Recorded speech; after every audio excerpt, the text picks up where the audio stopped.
All right, let's continue our talk on the respiratory system. Now we're going to talk about the pharynx, which is sort of like the area behind your mouth and nasal area, and also sort of the upper end of the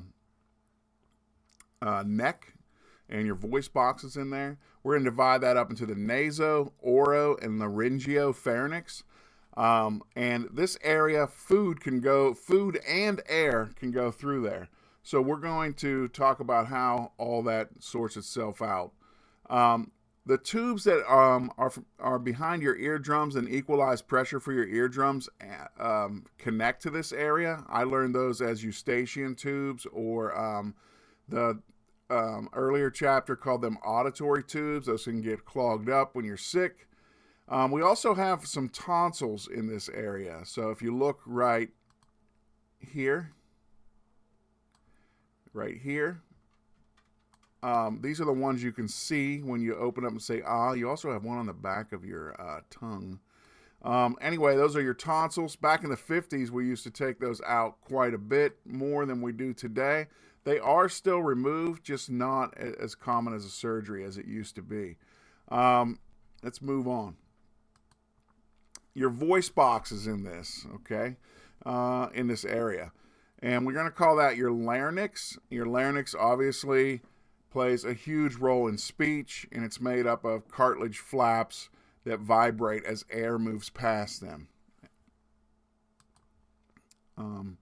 Some other things that are going on in here. We have your thyroid cartilage, which makes up your Adam's apple, okay, that holds onto your hyoid bone. And we also have your epiglottis, which is a little flap that sort of dumps over your respiratory opening whenever you swallow food, because we don't want, food, whatever you're eating and drinking, going down your throat. And if that happens, you'll get a really strong cough reflex to try to use. Let's move on to your trachea, or your windpipe we were just talking about. Your trachea is about 4 inches long right here, and it has C-shaped cartilage. And if you've ever used like a shop vac, the sweeper hose on a shop vac has rings on it that keep that tube from collapsing when it's under a vacuum. So if you are inhaling really hard, that tube is held open by these cartilage rings, and those stop that tube from sort of vacuuming down upon itself. Now, these are lined with ciliated mucosa, ciliated little hairs, okay? And these constantly move mucus that's in your throat up to the top. And a lot of times, people will wake up with a nasty ball of that mucus at the top of their throat, and you might, live with someone who wakes up every morning and coughs that out and spits it out every morning.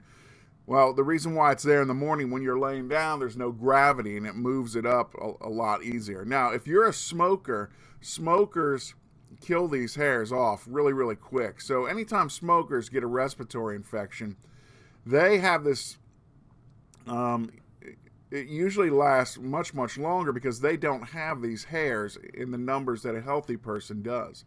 So smokers will get this really nasty, wet, splashy cough that they have to use to get this stuff out. So coughing's the only way for them to get out all the gunk that all right, now we're going to move into sort of from the upper respiratory system to the lower respiratory system. So everything here sort of starts at the bottom of your neck, and it will be in your chest, okay? So we're going to start with your bronchi.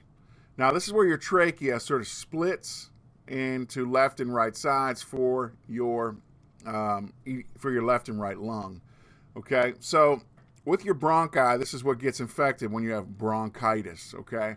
So there's some differences between your left and right bronchioles, and there are some medical techniques where laying someone on their left side or laying someone on their right side can be very important. Lifeguards, you probably know what I'm talking about. Your right side is wider, shorter, and straighter, so you can get sort of into the right lung a lot easier if you're scoping someone than the left lung. The left lung has a little bit more of a curve into it to get into it. So bronchioles are like upside down trees that just keep getting smaller and smaller and smaller as you get deeper into the lungs. Let's take a look at our picture here. All right, so this blue, the bottom of this blue area right here is your bronchioles. So sort of starting right an infection of these. So these are some of the tissues that we're going to be looking at. Here it is from sort of a transverse section cutting through your body from top to bottom. What's really interesting here is the blood vessels of the lungs, the pulmonary arteries and veins, run very, very sort of parallel to the air tube. So your body's really efficient at sort of bundling passageways together. And this happens all throughout the body. All right. Let's talk about your lungs. Your lungs are sort of upside down, elongated triangles. I should use my pen here. And they have a base and an apex, okay? And so the apex, just like geometry, is up near your collarbones, and the base is on your diaphragm, which is the muscle of respiration. So each lung is divided up into lobes. So on your left side, your lung is divided up into two compartments called lobes. And on your right side, it's three compartments. Now, I don't know if you remember when we did cat dissections, cats had 3 and 4, and we have 2 and 3. Now, if you get pneumonia, a lung infection, it usually is compartmentalized to 1 or 2 of these lobes. And they'll say, oh, they have a left lower lobe pneumonia. It turns out with coronavirus that this is spreading way more quickly than a typical pneumonia. And so we see much more diffuse infection. So what that means is the infection is everywhere. And that's one reason why it's so serious right now. All right. Let's move on. This is just showing sort of the layout again, and you can see the diaphragm here on the bottom. Not much more than what I've already shown you here, other than the diaphragm's added to this picture, and that will contract and relax to cause you to breathe. All right. So your lungs are covered in this substance called serosa, and that's the outer surface of the lung. So you have what's called a pleura.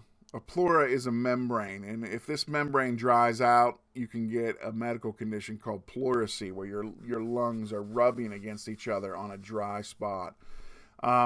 These are sort of like wet, sticky membranes, and they want to stick to each other, but they'll glide past each other, almost like if a piece of plastic was on a wet table, it might be hard to lift off. So you want them to sort of rub without any sort of friction or irritation, but you don't want them to pull apart from the lung walls. And if that happens, that can be really bad, because we need your lungs. So as we move down through your bronchioles, they're called bronchial trees because it keeps branching and branching and branching.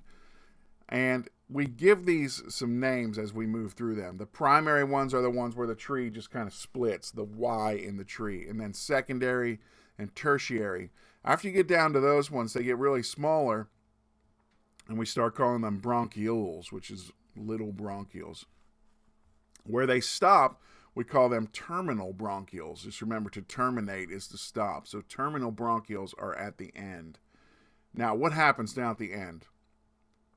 At the end, we have these little, tiny little sacs. They're very, very small.